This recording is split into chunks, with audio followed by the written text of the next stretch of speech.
دوستو، long march کے خوف نے طاقتوروں کو گھیرا ہوا ہے۔ اب اس کا اعتراف حکومت اور طاقتور خود اپنے منہ سے کر رہے ہیں۔ آپ کے سامنے بیانات رکھیں گے کہ حکومت کیا کہہ رہی ہے، طاقتور خود کیا کہہ رہے ہیں۔ سب سے پہلے رانا ثناء اللہ کا کہنا ہے، ایک جانب سوال اٹھتا ہے کہ جب تمام سیاسی پارٹیز کو احتجاج کی اجازت بھی ہے، جلسے، ریلیوں اور جلوس کی اجازت بھی ہے، تو پاکستان تحریک انصاف کو اس کی اجازت کیوں نہیں ملتی؟ اب رانا ثناء اللہ کا کیا کہنا ہے؟ رانا ثناء اللہ کا کہنا ہے کہ آئین اور قانون جو سیاسی جماعتوں کو احتجاج کی سہولت دیتا ہے، وہ سہولت پی ٹی آئی کو حاصل نہیں ہے، کیونکہ پی ٹی آئی پر 9 مئی کا الزام ہے۔ یعنی یہاں پر حکومت اعتراف کر رہی ہے کہ پی ٹی آئی پر 9 مئی کا الزام ہے، اس لیے انہیں احتجاج کی سہولت میسر نہیں ہے۔ یعنی خوف ہے حکومت کو تو سب سے زیادہ خوف ہے کہ اگر پی ٹی آئی باہر نکلے گی تو حکومت گھر چلی جائے گی، اس لیے سب سے زیادہ خوف تو حکومت کو ہے۔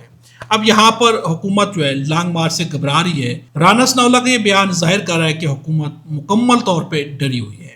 دوسری جانب طاقتوروں پر بھی احتجاج کا خوف طاری ہے۔ اب طاقتوروں کی بہت ہی قریب کی ایک ہستی یعنی کہ نجم سیٹھی کا کیا کہنا ہے؟ نجم سیٹھی کا دعویٰ کرنا ہے کہ سہیل آفریدی کی لانگ مارچ کی دھمکی نے کام دکھانا شروع کر دیا ہے۔ طاقتور حلقوں میں ہلچل ہے، تحریک انصاف کے ساتھ بات چیت کے لیے راہ ہموار کی جا رہی ہے، اسٹیبلشمنٹ کا مکمل زور ہے کسی طریقے سے لانگ مارچ کو روکا جائے۔ یعنی یہاں پر طاقتور خود اعتراف کر رہے ہیں کہ وہ بھی خوف زدہ ہیں سہیل آفریدی کے احتجاج سے۔ اب یہاں پر خوف کیوں ہے؟ سہیل آفریدی نے پیسے دینے سے انکار کر دیا ہے۔ سہیل آفریدی نے کہا کہ بانی سے ملاقات نہیں تو کوئی پیسے نہیں۔ یعنی وفاق کو جو دفاعی بجٹ میں ایکسٹرا پیسے دینے تھے، سہیل آفریدی نے وہ پیسے دینے سے انکار کر دیا ہے۔ اب سہیل آفریدی یہاں پر مکمل لڑائی کے موڈ میں نظر آتے ہیں۔ 6.4 ارب روپے دفاعی بجٹ کے طور پر وفاق کو دیے جانے تھے، جس پر سہیل آفریدی کا کہنا ہے کہ بانی پی ٹی آئی سے ملاقات نہیں کرائیں گے تو یہ پیسے ہم آپ کو نہیں دیں گے۔ اب جب پیسے نہیں مل رہے تو طاقتور حکومت مل کے سہیل آفریدی کے خلاف اب ایک پروپیگنڈا کر رہی ہیں۔ کیا کر رہی ہیں ان کے خلاف؟ اب کچھ خبریں آپ کے سامنے رکھ دیتے ہیں۔ اس وقت سہیل آفریدی کے خلاف ایک پروپیگنڈا کیا جا رہا ہے کہ سہیل آفریدی نے خیبر پختونخوا ہاؤس کے اندر یوٹیوبرز کو کچھ کمرے الاٹ کیے ہوئے ہیں۔ یعنی ان کے خلاف کرپشن کی سب سے بڑی سٹوری جنریٹ کرنے کی کوشش کی جا رہی ہے کہ سہیل آفریدی نے یوٹیوبرز کو کمرے الاٹ کیے ہوئے ہیں خیبر پختونخوا ہاؤس کے اندر، جہاں سے بیٹھ کے یوٹیوبرز ویڈیو بناتے ہیں اور ویڈیوز لانچ کی جاتی ہیں۔